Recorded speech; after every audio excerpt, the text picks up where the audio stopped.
পিতা পুত্র পবিত্রাত্মার নামে আমিন। মানুষ যা দেখে প্রভু তা দেখেন না। মানুষ বাহ্যিক রূপ দেখে, কিন্তু প্রভু হৃদয় দেখেন। কখনো কখনো আমরা নিজেদের চেহারা সুন্দর করার জন্য ঘন্টার পর ঘন্টা ব্যয় করি, কিন্তু নিজের হৃদয়কে সুন্দর করার জন্য কতটা সময় দিই?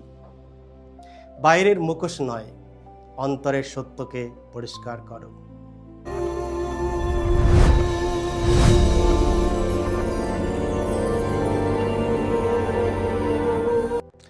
খ্রিস্টতে আমার পরম প্রিয়জনেরা, আজ অগস্ট মাসের 25 তারিখ, সাধারণকালের 21তম সপ্তাহ, মঙ্গলবার।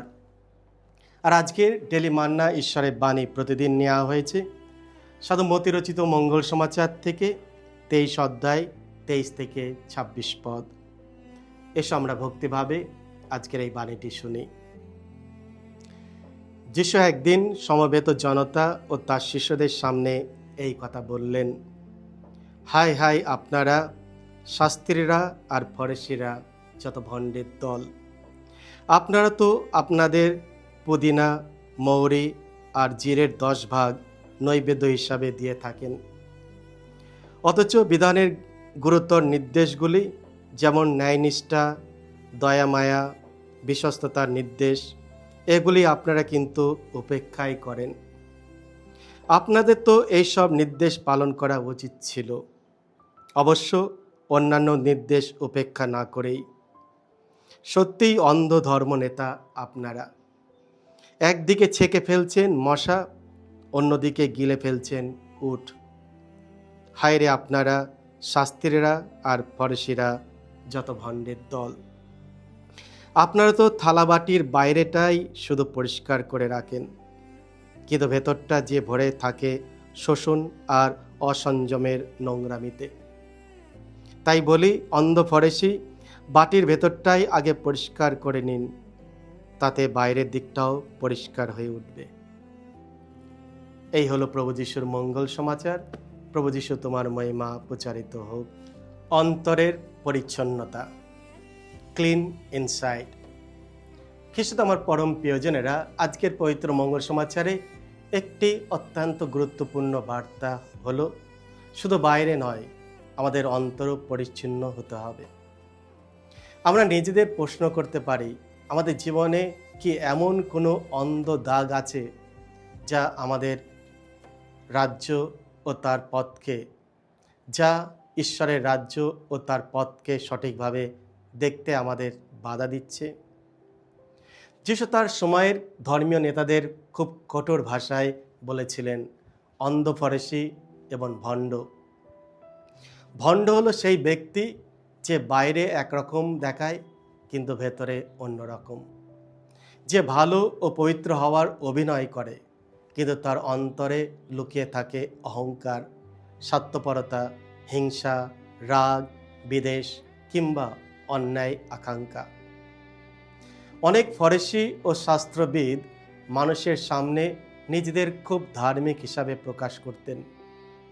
তারা প্রার্থনা করতেন, উপবাস করতেন এবং ধর্মীয় নিয়ম পালন করতেন, কিন্তু অনেক সময় তাদের এই ধার্মিকতার পিছনে ছিল মানুষের প্রশংসা, সম্মান, মর্যাদা ও সুযোগ পাওয়ার আকাঙ্ক্ষা। তাই যিশু তাদের সমালোচনা করেছিলেন, কারণ তারা ঈশ্বরের আইনের মূল কথাটি ভুলে গিয়েছিলেন, ঈশ্বরকে ভালোবাসা এবং প্রতিবেশীকে ভালোবাসা।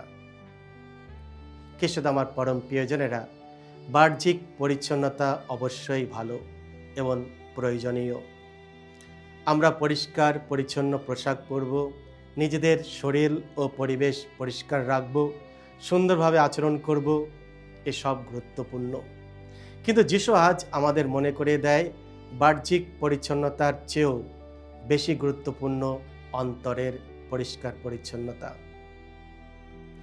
বাহ্যিক পরিচ্ছন্নতা বলতে বোঝায় মানুষ আমাদের বাইরে থেকে কেমন দেখছে, কিন্তু অন্তরে পরিচ্ছন্নতা হলো আমাদের চিন্তা, আমাদের মনোভাব, উদ্দেশ্য, আকাঙ্ক্ষা, বিবেক এবং হৃদয়ের অবস্থা।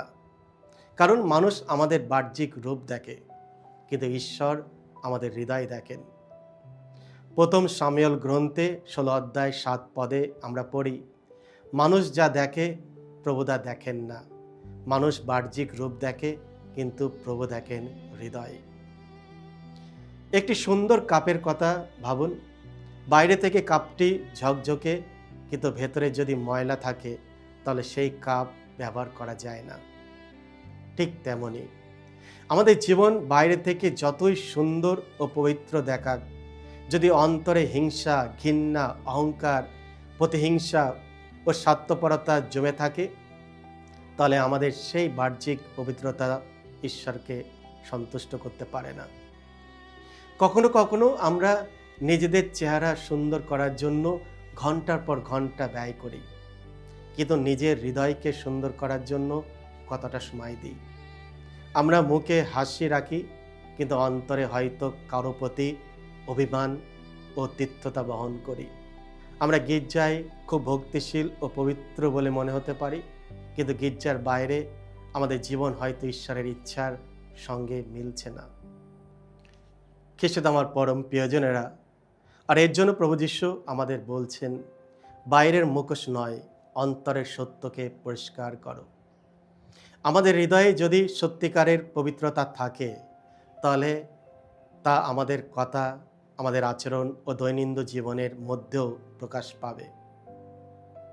কারণ ভেতরটা পরিষ্কার হলে বাইরেটাও স্বাভাবিকভাবে সুন্দর হয়ে উঠবে।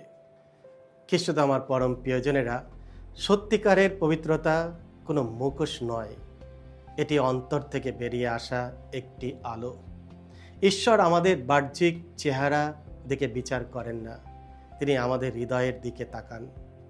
তাই আজ আমরা নিজেদের অন্তরে তাকাই এবং প্রশ্ন করি, আমার হৃদয় কি সত্যিই পরিষ্কার? আমার মনে কি কারো প্রতি ঘৃণা বা বিদ্বেষ আছে? আমার কাজের পিছনে কি সত্যিকারের ভালোবাসা আছে, নাকি মানুষের প্রশংসা পাওয়ার আকাঙ্ক্ষা? আমি কি বাইরে যা দেখাই ভেতরেও কি সত্যিই তাই? মনে রাখি, ঈশ্বর বাহ্যিক চকচকে চান না, তিনি চান একটি নির্মল হৃদয়। তাই শুধু ক্লিন আউটসাইড নয়, আমাদের জীবন হোক ক্লিন ইনসাইড, অন্তর থেকে পরিচ্ছন্ন, সত্য, পবিত্র এবং ভালোবাসায় পরিপূর্ণ। আমেন। সকলকে জয় যিশু। ঈশ্বর আপনাদের সকলকে আশীর্বাদ করুন।